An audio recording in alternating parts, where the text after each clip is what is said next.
Welcome to the NBA Coast to Coast podcast, brought to you by thelines.com. Coming to you from the West Coast, Josh Lander, joined by my guy Nate Weitzer on the East Coast. And we are looking at a Tuesday night slate here in the NBA with only 3 games to choose from. Make sure to like and subscribe to that page. We are going to be coming back to you guys each and every weekday of this regular season, bringing you a couple game videos and our player props that we're continuing to stay roughly 75% or so on this season. Definitely want to go ahead and head to thelines.com as well. That's where we do have our great written content for you. And most importantly, our odds finder tool that you can go ahead and use to make sure you're getting the best juice back on all of those NBA bets you make this season. This one's going to be talked about. We are going to be talking about the Dubs in Dallas taking on the Mavis. Nate, let's go ahead and get into this little 3-game slate and then get into that one. Yeah, the first game we are not doing a game video on because the Pistons are +5 at home. We don't know if Jaden Ivey or Bojan Bogdanovic are going to play. They're already without Cade Cunningham indefinitely. So that will obviously change things based on whether those guys go or not. I think the Knicks are in great position to win if they don't go, for sure. Warriors right now -2 at Dallas. That started as a pick'em line. The total crept up a little bit right now to 228. And then the other game we'll talk about, Clippers are +3.5 at Portland. A lot of stars out there, low total of 211. Yeah, I mean, you talked about the Warriors and Mavs meet. There can be some wild fluctuations for sure. I mean, teams that are heavily dependent on the 3-ball, teams that have some pretty stark home road splits and pretty stark differences in how they want to play, in terms of the Warriors being routinely a top 5 pace team, Dallas being dead last in pace once again. Recently, I mean, Dallas has fought fire with fire and outgunned the Warriors, saying, you know what, your 3-point defense is not great. We can spread you out. Luka is an absolute problem for you, and get great looks, especially at home. 4 of their last 5 home meetings in Dallas have gone over in the regular season. 8 of their last 12, including the playoffs overall. And it's basically based on that kind of efficiency that Luka can bring. The pace was up in a few, but their last meeting last March down to a pace of just 91. But Dallas hit 17 threes, a 134 offensive rating. And you look at the average now, they're getting 120 a game with a 98 pace. So they can play a little faster. Dallas coming back from a tough East Coast road trip, right, where they lost their last 3 against just fantastic teams, Boston, Toronto, and Milwaukee. Luka looked a little worn down at the front end of that back-to-back in Toronto. So I think he bounces back, though, like we saw last time they hit the road, right? And he just kind of faded into nothing in Washington, and then all of a sudden comes home, posts a monster triple-double against Portland. So I will say that Luka is probably, I mean, he's going to be in player props. He's probably who I would want to bet on if you're just looking at a player prop here. The home road splits are just incredible right now. 131 offensive rating versus 111 on the road, scoring 34.5 points per game. And against Golden State in particular, his last 3 at home, 37 points per game on a 42% usage rate with 12 free throw attempts per game. The Warriors defense, while I mean they're starting to pull it together on the road, they're still 29th in rating on the road versus 3rd at home. They're 27th in 3-point D versus 2nd at home. And they're allowing a ton of free throws wherever they are, which is why you see these numbers trend towards the over, along with the fact that Steph Curry leads an insanely efficient offense. They're starting to find their roles in the second unit to maintain that. So right now they're 5-1 to the over as road favorites, 8-1 to the over when they're just playing on normal equal rest with the opponent. And with Clay getting hot, I think it's fair to, call him the barometer for this team, right? So, I mean, yeah. The player performance doubles, Clay 20 points in a win is nearly +300. Clay 5 threes in a win, which he's averaging over these last 6, is +460. So I would look at that as the kind of the angle for the Warriors. And of course, Luka is going to have a big line if the Mavs are going to win. Yeah, I mean that's the story of the narrative for their whole season. Obviously, I'll just go ahead and start. I was actually thinking a lot about this game through the lens of like how bad the Mavs are in the paint. and how average the Warriors are in the paint, but I don't think there's a big enough, advantage there in any way to sort of feel like you can pick on the Mavs if you're the Dubs down low. It's not the same team there's really the offensive rebounding isn't there. That would be what James Wiseman would have been there for. And Draymond's only recently sort of started to look like he can actually still box out centers and get those rebounds as he's been doing the last few games. If they've started to pick things up a bit. I also think most importantly though is the 3-point percentage, which you touched on a little bit.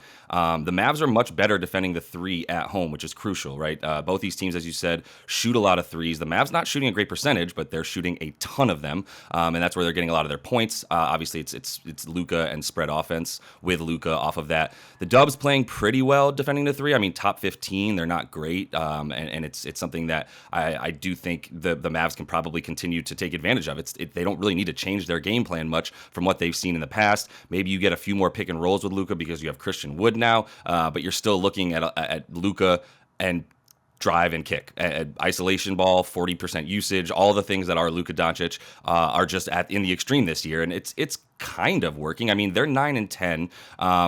They're much better defending the three at home, which is why they're 8-3 straight up at home and 1-7 straight up on the road. That combined with the fact that Luka is not just a one-man offense. I mean, he's like three guys, the equivalent of three guys on offense, essentially, when he's at home right now. Looks completely unstoppable, and is a huge reason for why they're so much better. But it's also that defense, right, where they're allowing 10 fewer points at home. They're limiting teams to 34% from three as opposed to 41% on the road is Dallas.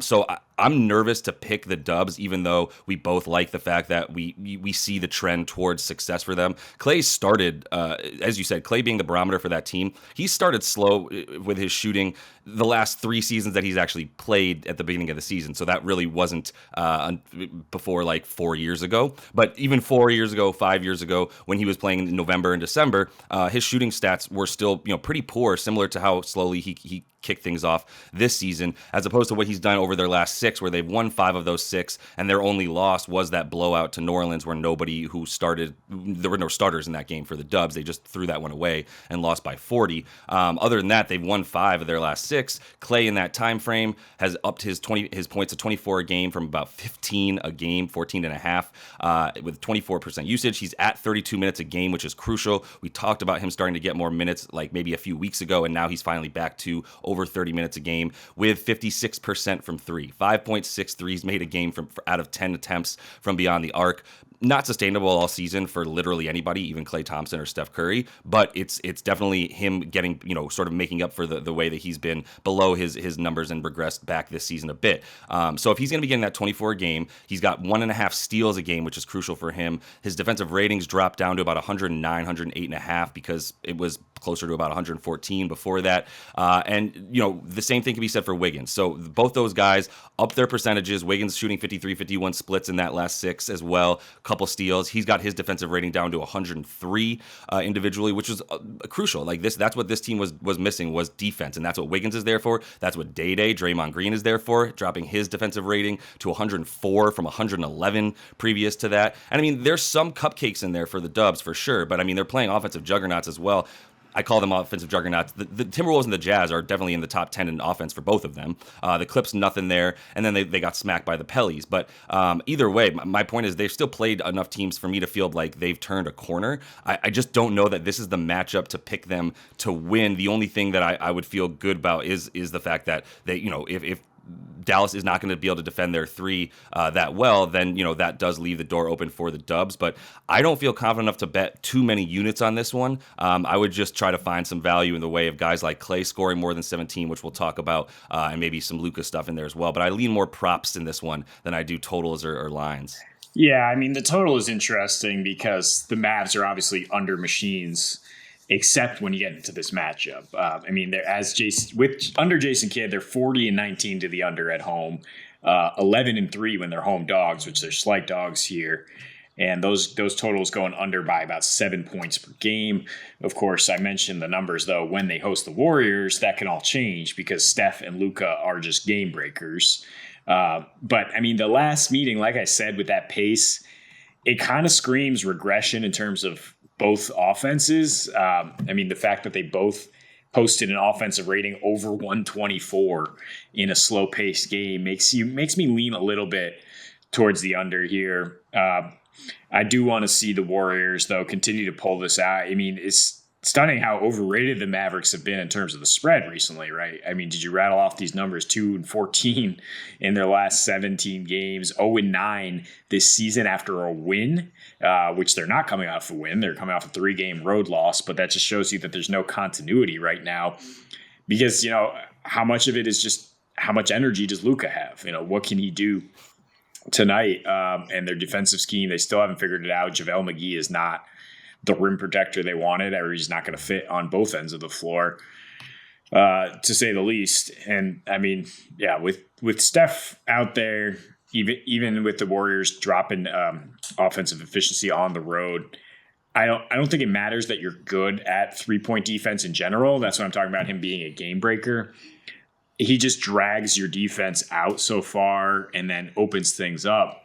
That's why I'm looking at Clay as the keystone here, as the barometer, because if the Warriors, they use the threat of Steph to get Clay those looks, and he's hot right now, I think that could be the difference. That's why, I'm looking at the strong correlation play of you need Clay to get about 20 in this game for Golden State to win. Or Wiggins, also a possible guy to look at, but his efforts are going to be more important on the defensive end, I think.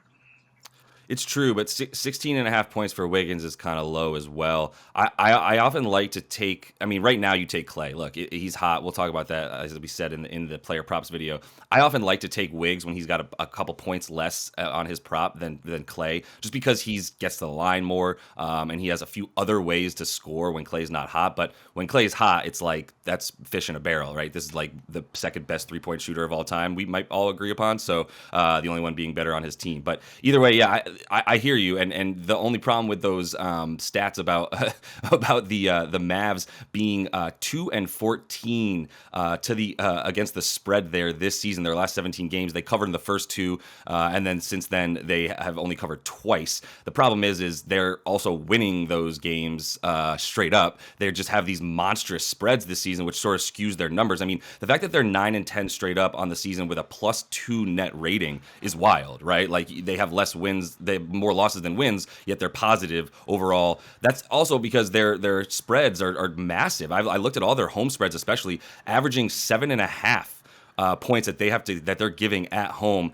this season. They're home favorites pretty much every single time, and when they are, those spreads are massive. So it's pretty wild to see that, and that's a huge reason for why they're 2-8-1 at home this season against the spread, yet they've won 8 of 11 at home straight up. So interesting numbers for tonight. It should be a good matchup with both these teams playing well and Luka back at home. So this game, Clippers +3.5 at Blazers, that hasn't moved. The total has been bet down from 214 to 211 as we speak, and that's where I start, Josh. I said to you, this is kind of like an NFL quarterback having a passing prop around 160, like we saw Marcus Mariota this weekend. And it's like you could stumble backwards into a total like that in the NBA today. I mean, betting the under would be terrifying. You need both teams to hover around 100 points for it to be a close game. And I mean, both are. You look at their entire season averages, they're both top 10 in defense. I mean, Clippers are top 7 in just about every defensive category. They also play at an insanely slow pace and attempt the fewest field goals. And, there's numbers to convince you to bet this under, which people are doing right now, but it's so low. And I mean, the first thing I start at is who's out for the Clippers. Obviously no Kawhi Leonard. He's barely played all year, but no Paul George. And he's been out 4 games now. The Clippers, their defensive rating is 6 points higher in that span, 114. Their assists are going up as well, and their scoring is going up, 111.5 in those 4 games. And you look at Portland, both of these teams recently are allowing the second and third highest assist to field goal ratio. They're both letting you get into your stuff. They're letting you share the ball.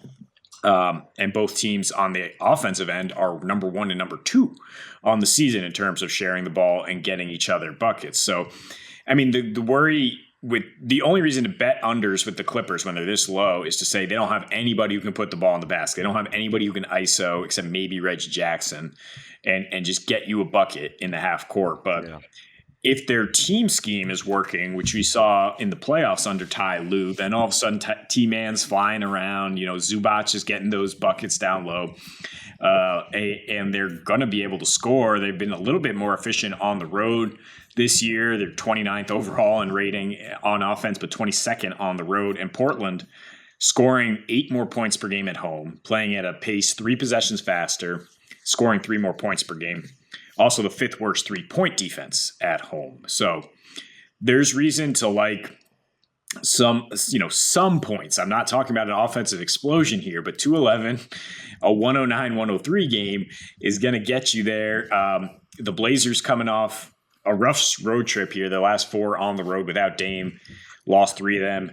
They're 5-2-1 to the over after a loss. They're also 5-3 straight up after a loss. I mean, I lean Blazers.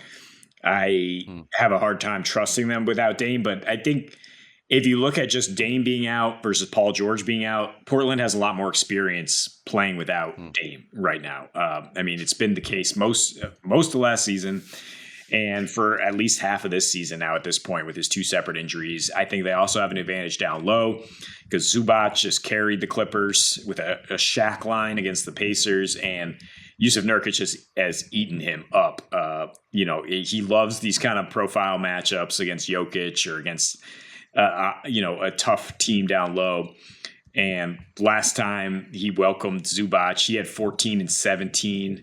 He was a plus 22. Zubac had 3 and 5 and was a negative 15. So I think we know who's going to win that one down low. Portland had a 20 rebounding advantage in that game, and they needed 42 points from PG, did the Clips, to hang in there. So I definitely lean Blazers as they come back home here.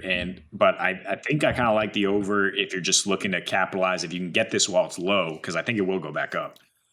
Yeah, I mean, it should, but I'm not positive. I think everyone's going bananas on the totals this year. Remember when we had a 239 Kings Hawks total the night before? We thought it was going to go down. It went up. So, like, what if this 211 goes down? I don't know. I'm not saying wait for it. But yeah, I would definitely go over before I went under. I mean, look, the Blazers are scoring 4 points less, but roughly 3 points less without Dame in the lineup this season. They haven't been an offensive juggernaut by any means.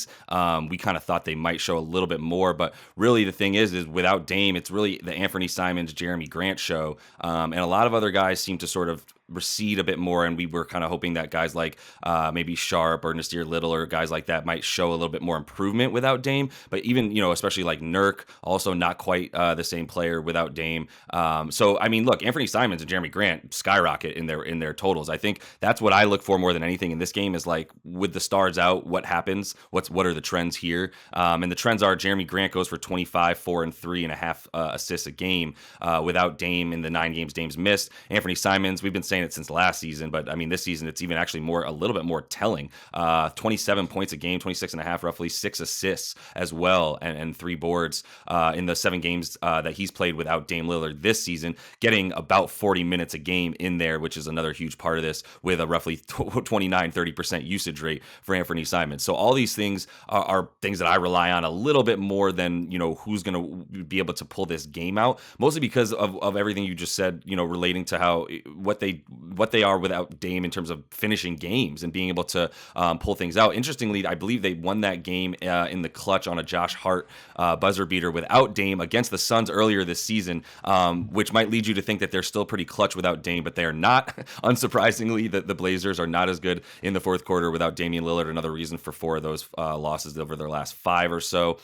So I'm nervous to bet on them. I would love to bet against the Clips without their 2 guys in, but I think it's mostly the game theory here is there's going to be more points scored for on both sides, with the Clippers playing a little bit faster and passing it around a lot more without their 2 stars in. Also much worse without 2 of their 2 stars in, who are 2 of the best defensive players in the league, in Paul George and Kawhi Leonard. So there's a lot of conflicting factors. Similar to the other game that we talked about, I'm leaning props before I'm starting to look at too much who's going to win or what the total will be. And specifically the guys that we talk about consistently, maybe some Anthony Simons, some Jeremy Grant, some Reggie Jackson, maybe some Terrence Mann. Look at some of that kind of stuff. But mostly for this one, it's just a tough slate tonight on a Tuesday night. I hope you have some other plans other than just sitting around and watching these basketball games where there's not that many units coming in from me anyway, outside of some of these player props tonight. Don't listen to him. Bet big. Bet big if you can get it at 211. I'm gonna hit that as soon as we're done here if I can get it at that number. Another thing to think about though is the Clippers. Both teams on the front end of a back-to-back. The Clippers had a real trend of losing the front end last couple seasons, and then they were like 9-1 on the back end of a back-to-back. And they're going to Utah tomorrow night. Utah's reeling. I think there's a chance that they just, this is a team that doesn't necessarily take the regular season seriously, as we see by who they play. A team that is just kind of going through the motions at times. And Portland's, going to have their back against the wall after losing 4 of their last 5 of their last 6, in fact, 4 last games without Dame. Look, their last home game, they lost to Utah, but Dame went 2 for 14 and then checked out with an injury. I mean, that's like an emotional gut punch and kind of disrupting your offense because he was having an off night. Yeah. Other than that, they've been very good at home against some really good competition. Remember, they blew out Denver earlier this season at home. The Clippers, their last road game at Golden State, how do you let the Warriors shoot 51 threes? Like, what are you doing defensively in terms – they kept them off the line. That's great. But the fact that the Warriors only hit 19 threes, that's just very troubling when you have a Blazers team that can get hot from 3. Certainly Simons can. But then on the other end, the Clippers were able to get to the line 27 times, draw 26 fouls on the Dubs. So even in a very slow-paced game, that got to 231. The Clippers, the only times they've gone under 210 recently have been against the Pistons, who, like I said, don't have anybody right now, and the Mavs, who, like we said in the other video, are kind of under machines and are willing to play at that 90 pace that the Clippers are playing. The Blazers are at least playing an NBA average pace, a little bit faster at home, scoring more at home.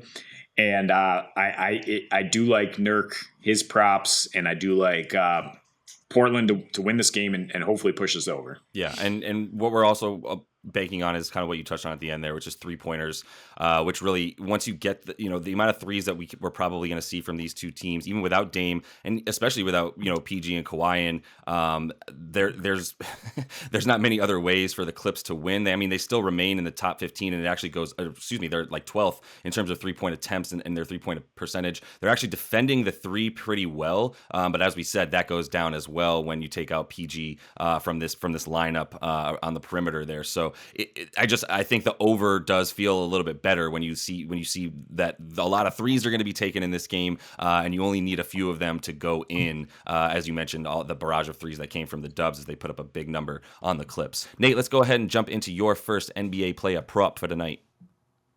Yeah, the Warriors playing the Mavericks. You got to expect Luka Doncic to show up. Like I said in the game video, the Mavs have had a rough go here on a tough road trip. When we saw that happen last time, it was like a little brief one in Washington where Luka was quiet. He came back with a monster triple-double against Portland, a good defense. The Warriors are 29th in defense on the road this season, and they haven't had much success stopping Luka anywhere. But you look particularly his last 3 regular season home games against the Dubs, 37 points per game, nearly 12 rebounds, 42% usage rate, getting to the line 12 times a game. And the Dubs are also giving up the 4th most free throws on the road right now. They just gave up a ton to the Clippers, who have no one to really threaten you with. Gave up 26 free throw attempts to the Clippers. So I think Luka will be living at the line.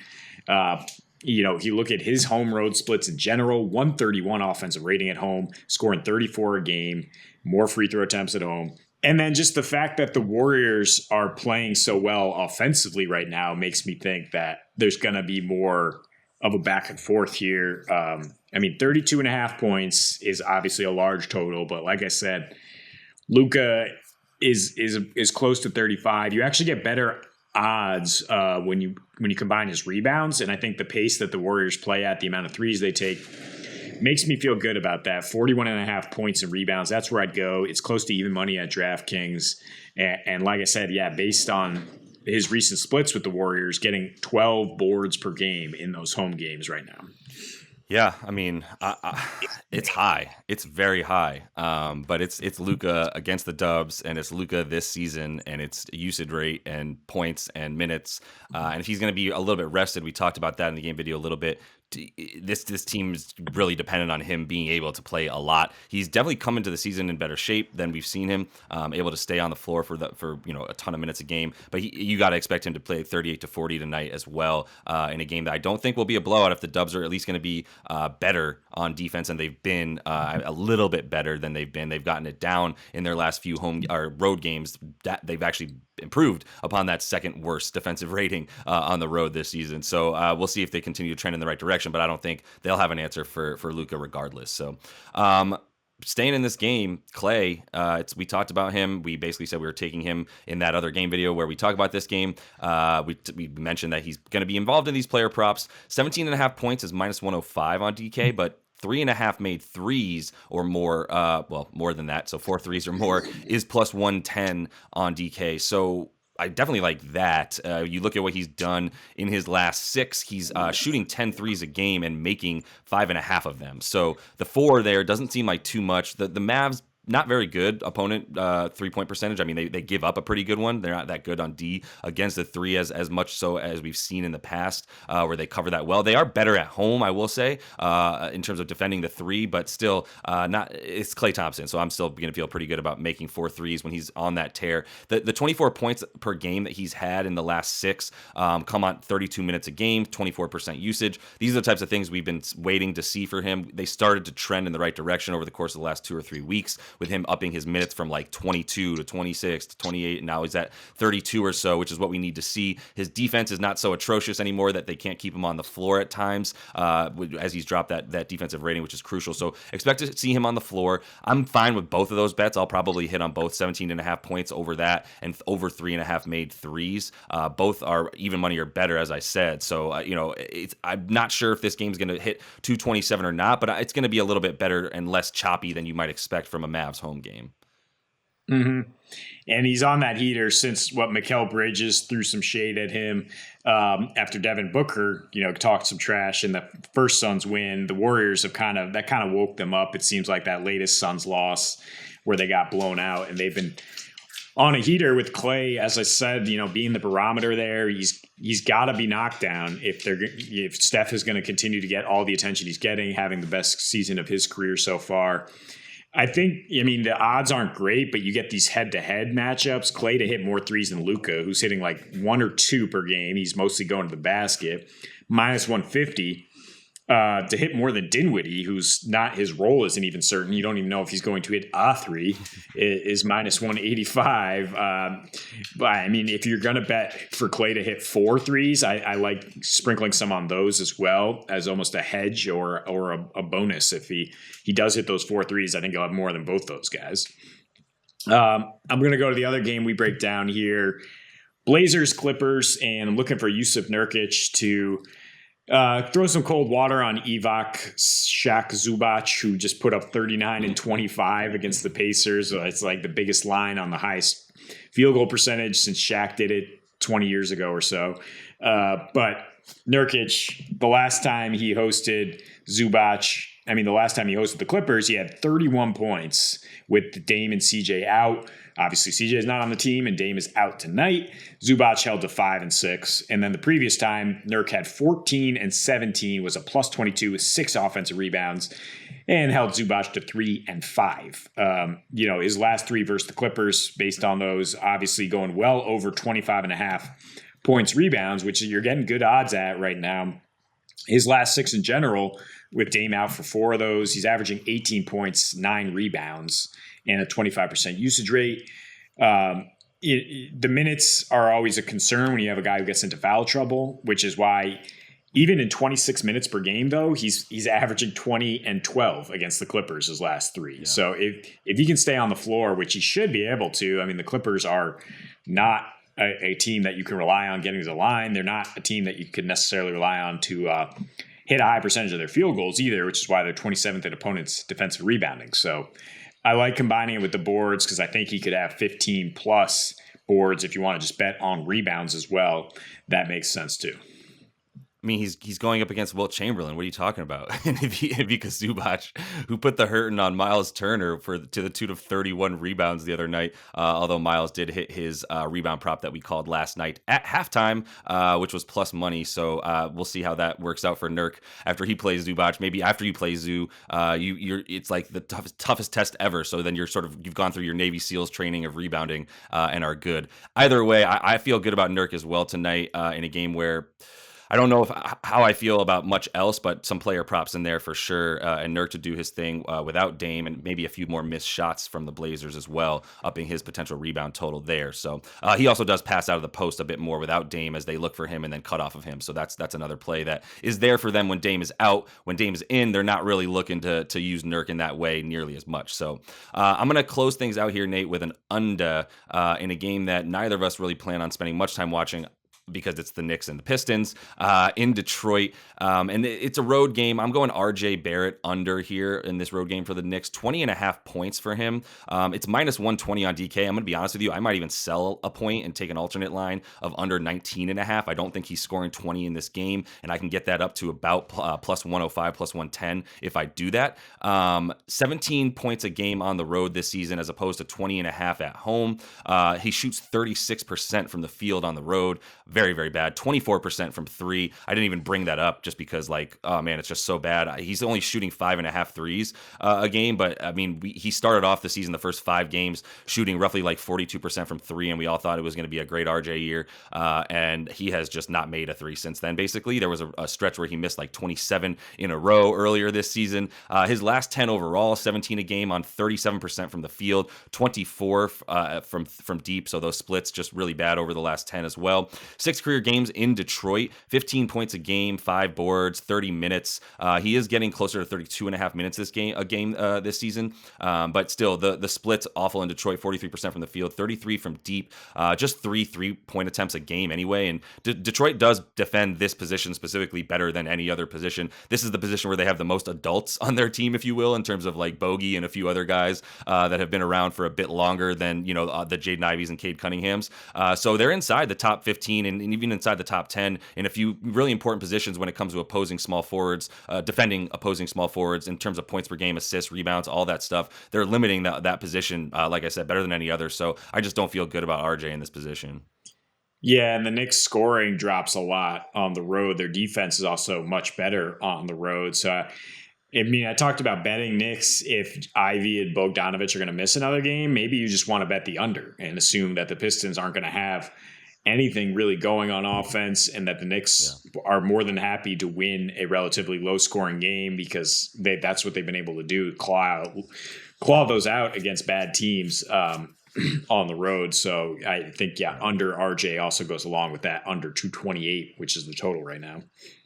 Yeah, and the total feels a little bit high, probably because the last time we saw the Knicks, they were going for 270 against the Grizzlies at home. Complete opposite scenario from what we have today. So that is all the time, though, that we have for you guys today. Make sure to like and subscribe to that page. Continue to follow along with us. We are staying super hot on these player props this season. So until we see you next, happy betting.